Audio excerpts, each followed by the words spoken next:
Sa inyo pong determinasyon sa inyong opisina, meron pong mga disallowances, no?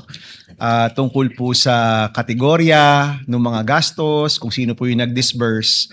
Pero hindi po naging rason ng disallowance yung mga kakaibang pangalan. Tama po ba? Opo, tama po. Okay. Pero nakita po ninyo na may mga pangalan na kakaiba. May Piatos, may Bacon, Heart, Queso at kung ano-ano. Hindi nyo po naisip na baka red flag po ito? Dahil nga po ang audit namin is compliance lang po, hindi na po namin verify yung identity nung nakatanggap po. Pero hindi nyo verify, pero nung nakikita ninyo, or nung nakikita mo, hindi mo ba naisip na posibleng red flag itong mga pangalan to?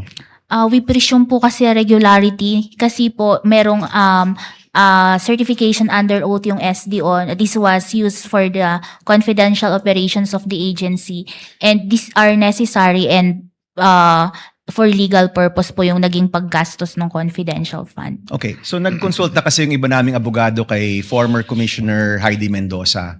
At sabi niya, kapag may mga kakaibang pangalan, the COA can trigger an investigation because of fraud.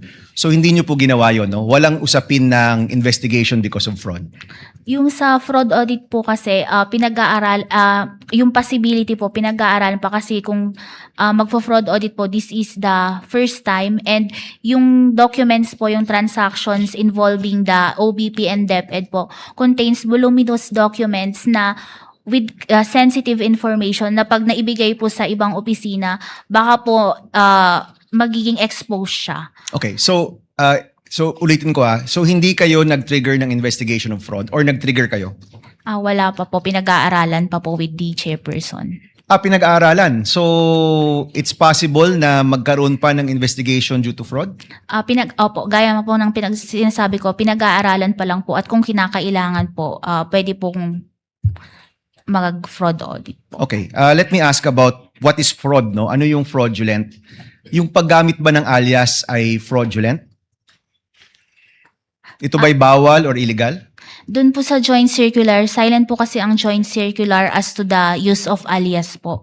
Pero ang binabantayan po dito is dapat na ibigay po ito sa totoong tao at nagamit sa tamang confidential expenses. So thank you for that. So kung nagamit to sa talagang nakalagay doon, hindi ito fraudulent.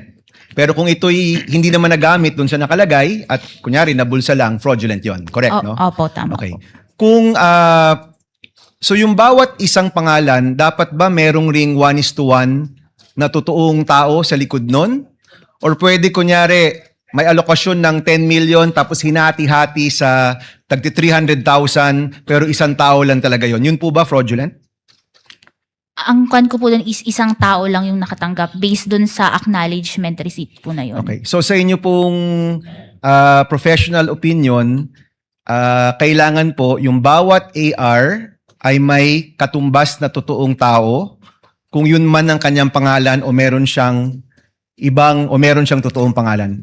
At yung nakalagay doon sa report na activity, yun dapat talaga yung nagawa. Tama po ba? Opo, tama po. Okay. Are you aware, Madam Witness, na meron tayong batas na nagbabawal ng paggamit ng alias?